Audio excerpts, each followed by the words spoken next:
अस्सलाम वालेकुम। Recently PIA का एयरप्लेन जो क्रैश हुआ है वो आया कि मसला तकदीर है या तदबीर। हम हर हादसे को, हर मसले को तकदीर की झोली में नहीं डाल सकते। हमें अपनी चीज़ों पे वर्कआउट करना पड़ेगा। नो डाउट इस हादसे में जिन लोगों की जान गई है हम उनके लिए दुआ गो हैं, हमें अफसोस है इस हादसे पे। लेकिन ऐसे हादसे हमेशा पाकिस्तान में ही क्यों होते हैं? इकरारुल हसन ने इस पे बहुत अच्छी बात की है कि एमिरेट्स और बाकी बड़ी एयरलाइंस, उनके एयरप्लेन्स क्यों नहीं क्रैश होते। इस पर्टिकुलर केस में भाइयों ये मसला तदबीर है। जिसको मसला तकदीर और तदबीर समझ ना हो वो डॉक्टर इसरार की 4 घंटे की रिकॉर्डिंग मौजूद है, डिटेल में सुन सकता है। हमारे एयरक्राफ्ट की कोई प्रॉपर मेंटेनेंस नहीं है, आउटडेटेड है। रिसेंटली जो पीआईए की फ़्लाइट आई है फर्स्ट टाइम मेलबर्न में, तो हमें पैट्रियोटिज़म तो है ना सबके अंदर, सबका बहुत दिल था और हम चाहते हैं कि पीआईए ऐसी सर्विसेज शुरू करे। सब ने कहा कि पीआईए की शुरू होनी चाहिए, सब बड़े एक्साइटेड हो गए थे ग्रीन फ्लैग देख के। लेकिन मैंने तब भी ग्रुप्स में ये डिस्कशन शुरू की थी कि क्या आया हमारे एयरक्राफ्ट जो हैं वो इस इंटरनेशनल स्टैंडर्ड्स को मीट करते हैं। बाकी जिन लोगों ने उस पर ट्रैवल किया है वही बेहतर बता सकते हैं, और जो मैंने पढ़ा है कि उस प्लेन की क्या हालत थी और क्या अंदर फैसिलिटीज़ वगैरह थी। मैंने पर्सनली पीआईए में 3 दफ़ा सफ़र किया, 2 दफ़ा डोमेस्टिक फ़्लाइट्स ली हैं और 1 दफ़ा इंटरनेशनल फ़्लाइट ली है दुबई से पाकिस्तान। दुबई से पाकिस्तान पहला एक्सपीरियंस ये है कि बहुत ज़्यादा टर्बुलेंस थी, क्योंकि मैंने तो सब फर्स्ट टाइम जब ट्रैवल किया था किसी एयरक्राफ्ट पे तो मैंने इंटरनेशनल ट्रैवल ही किया था, डोमेस्टिक ट्रैवल उसे मैंने पहले नहीं किया था।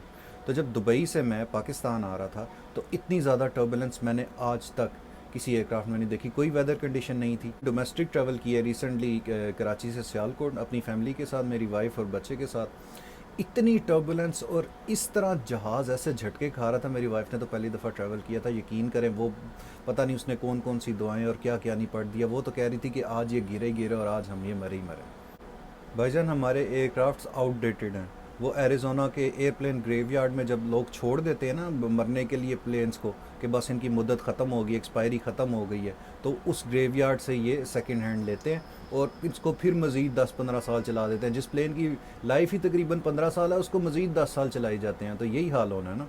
मतलब देखें, ये कोई बाइक थोड़ी है कि वो जो पुरानी चल रही है तो चलाते जाओ, जब तक वो मरती नहीं है उसे चलाई जाओ।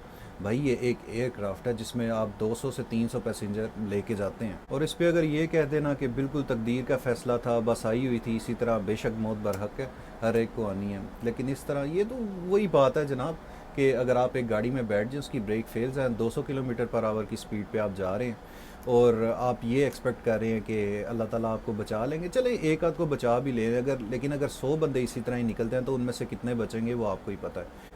यही मसला है कि हम अपनी हर गलती को तकदीर की भेंट नहीं चढ़ा सकते। हमें इस पे वर्कआउट करना पड़ेगा, हमें सोचना पड़ेगा कि हमारी गलतियाँ क्या हैं।